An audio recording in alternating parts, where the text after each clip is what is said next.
Hey there. So, do you want to know what my personal daily affirmations are? The ones that make me feel empowered, make me feel strong, and help me face the day? Then check out this video and I'm going to tell you.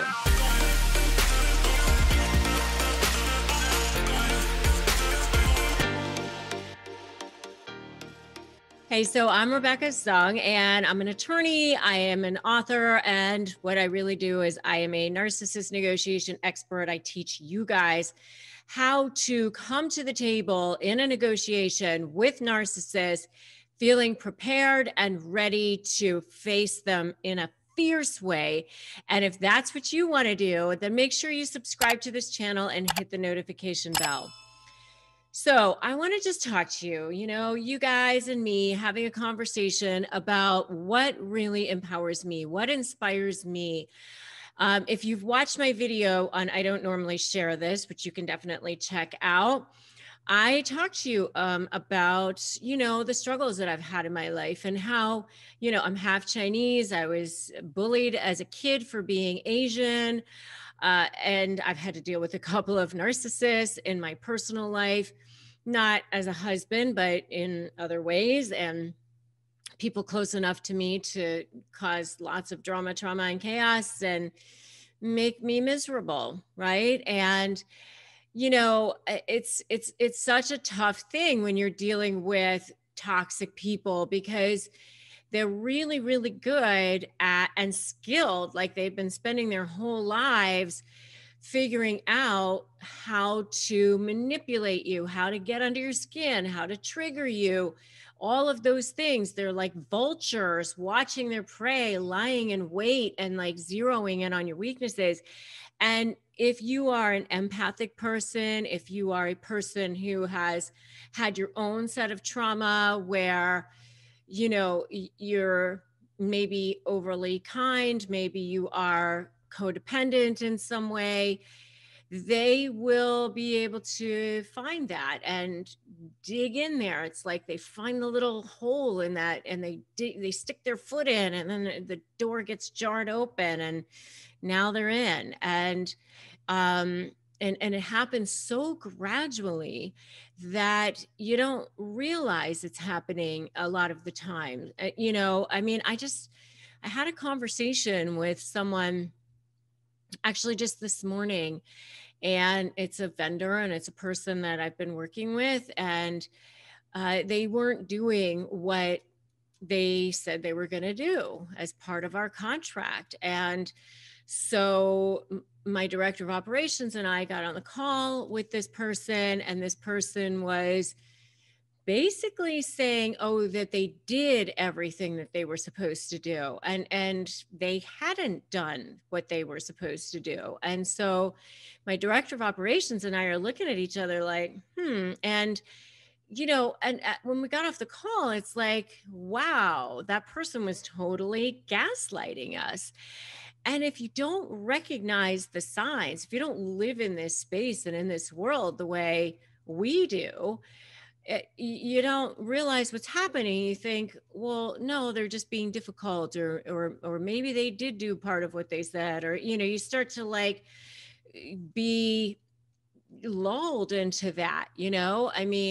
But what they do is they deny, project, and deflect. And that was what was happening this morning, just this morning on today's call. So like, even when you get good at dealing with narcissists and managing them, just because you've been studying this stuff and here on watching these videos and all that, it doesn't mean that you're never going to have these people come into your space. It just means that you get better about it.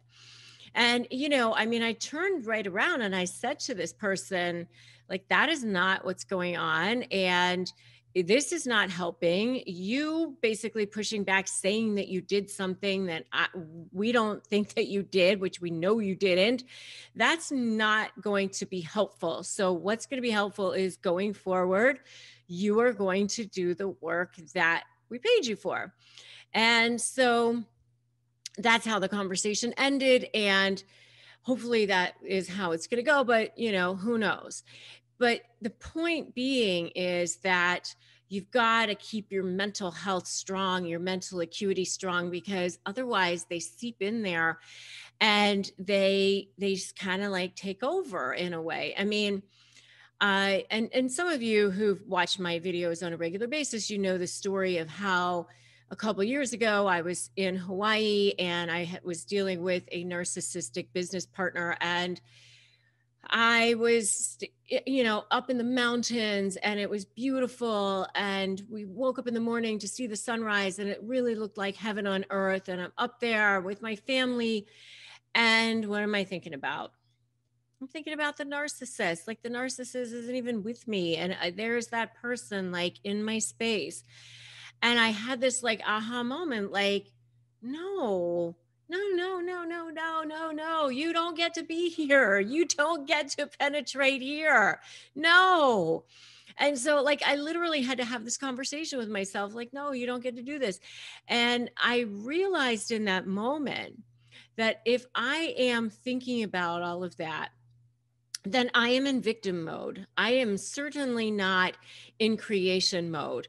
You cannot be in both places at once. You cannot be, the controller of your destiny and creating amazing things and using yourself to help other people and be of use to the world in whatever way that you were supposed to, the gifts that you've been given and using them for your highest good.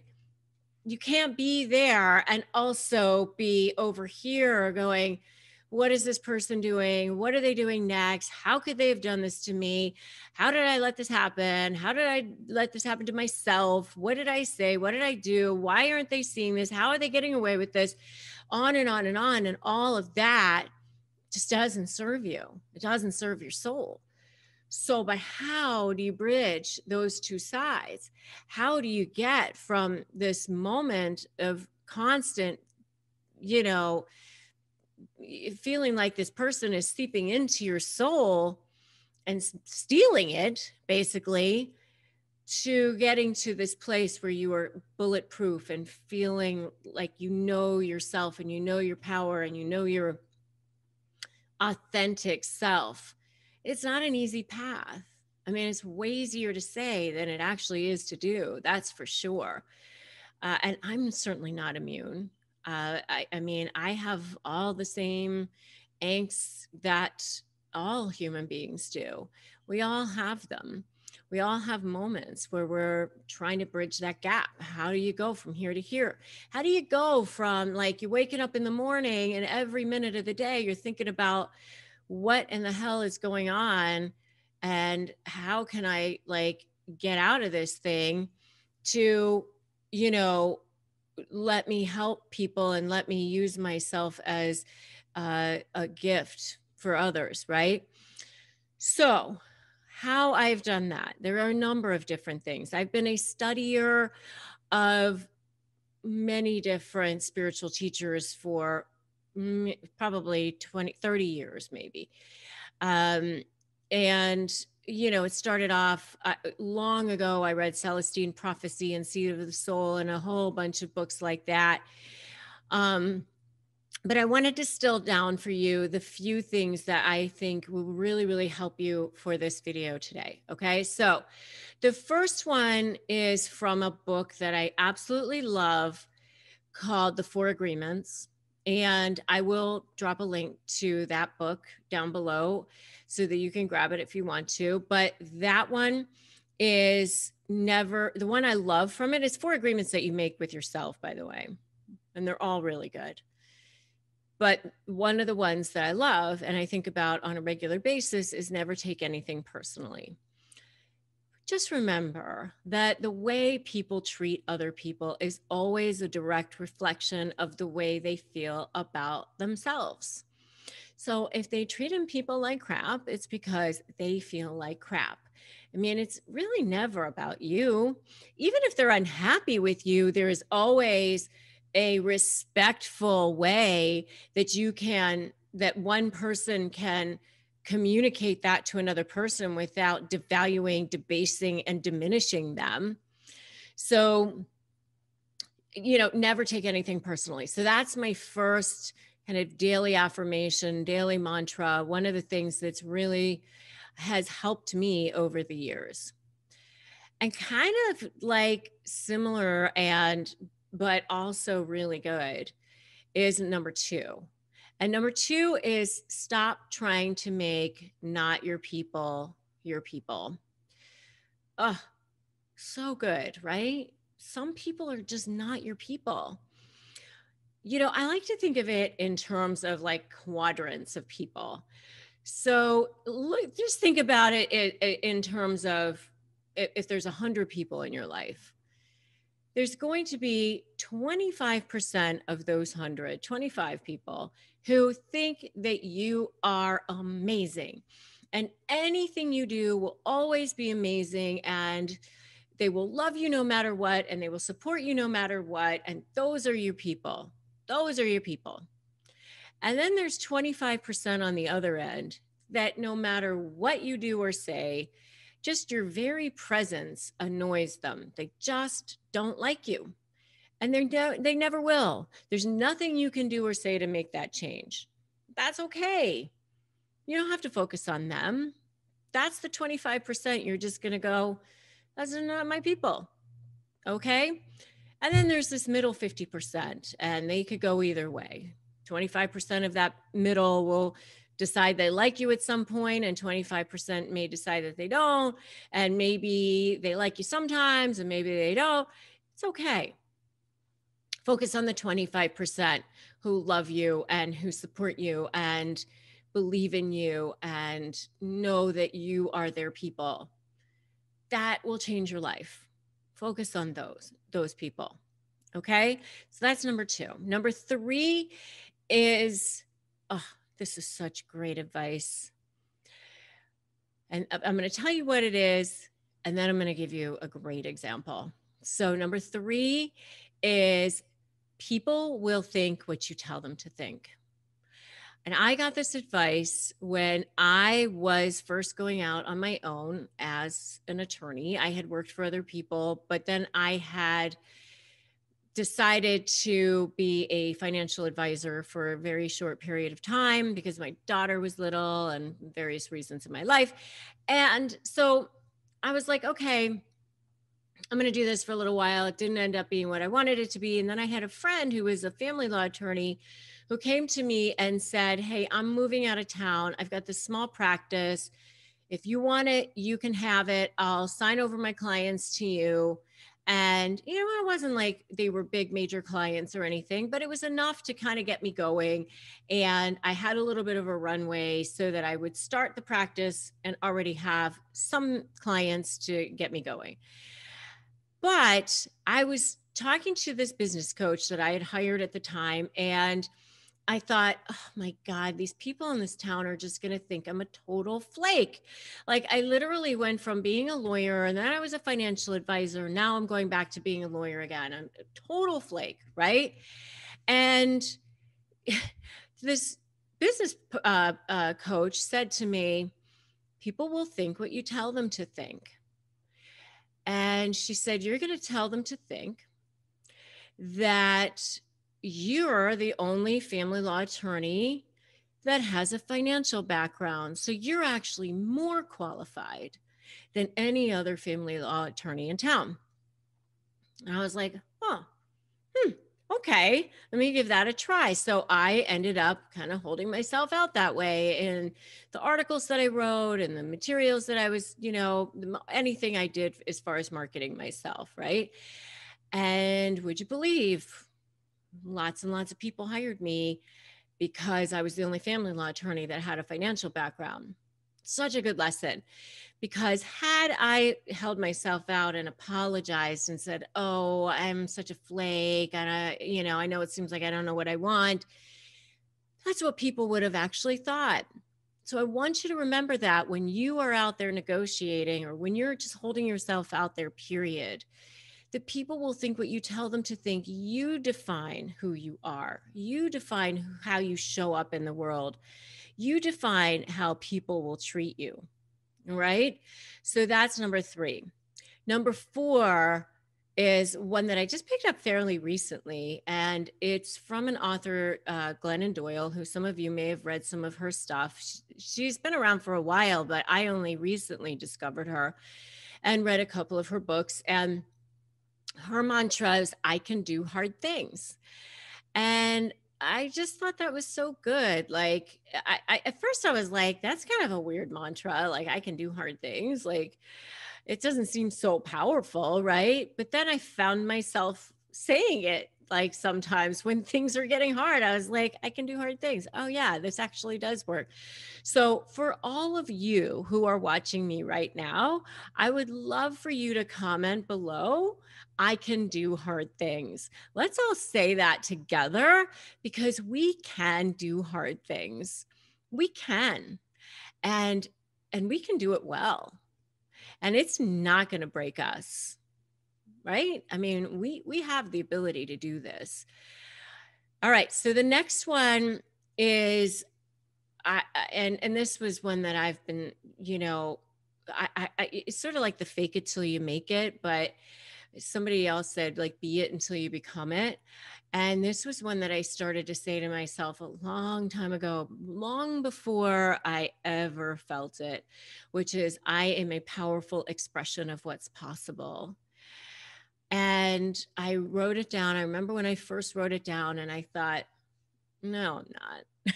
I certainly didn't feel that way at the time at all. I felt like completely the opposite. But over time, I have grown into that, be it until you become it.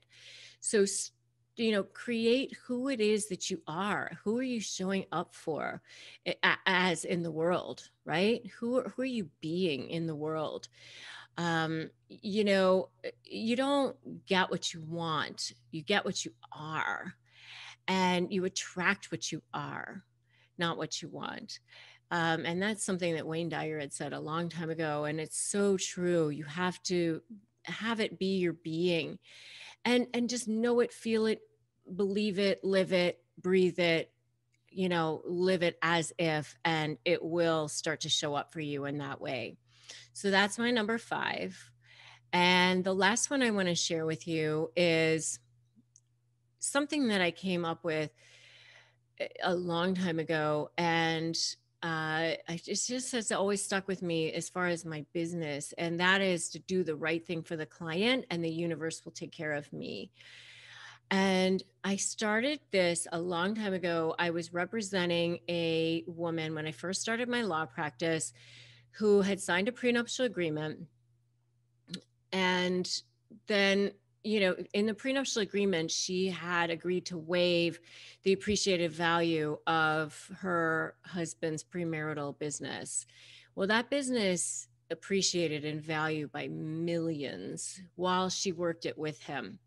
And she really didn't think it was fair that she wasn't going to get any of that upside. But that prenuptial agreement was ironclad. It also provided that if she contested it, or whichever side contested it, if one of the parties lost, they were going to be on the hook for both sides' attorney's fees. So she had a huge risk there if she contested it. So we go to mediation, and he agrees to actually give her like a couple million extra, but not like as much, nearly not even touching close to how much it had appreciated in value. But she was like, okay, that's it. I'm going to go to trial. That's what I want to do. And I remember thinking to myself, I could very easily go to trial because that's what she wants to do. And I would make more money that way. And I remember thinking, no, that's not what I want to do. That's not who I am. That's not how I practice. That's not what I want to represent.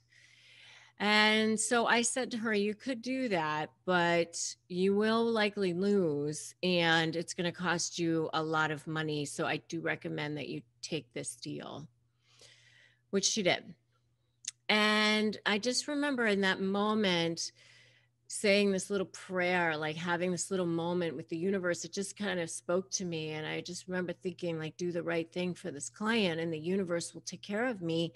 And I'm just going to trust that. And I went back to my office that day after that mediation, and my paralegal told me that I had an appointment the next day with some other bigger client.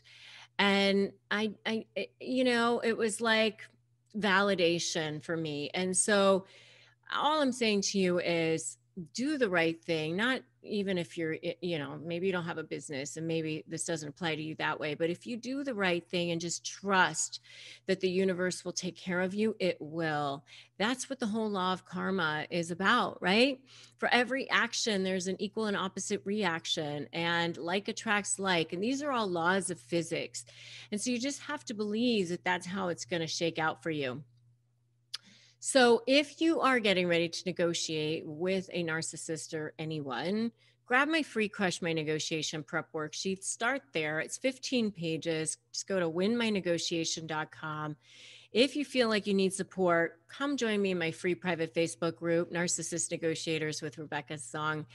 And I'd love to see you in there. And if you like this video, give it a like, give it a share, drop me a comment. Tell me I can do hard things, or whatever it is that you want to share with me. What's your personal mantra or affirmation? And if you haven't subscribed to my channel, do that now. Subscribe and hit that notification bell. And I'm so glad that you stopped by here.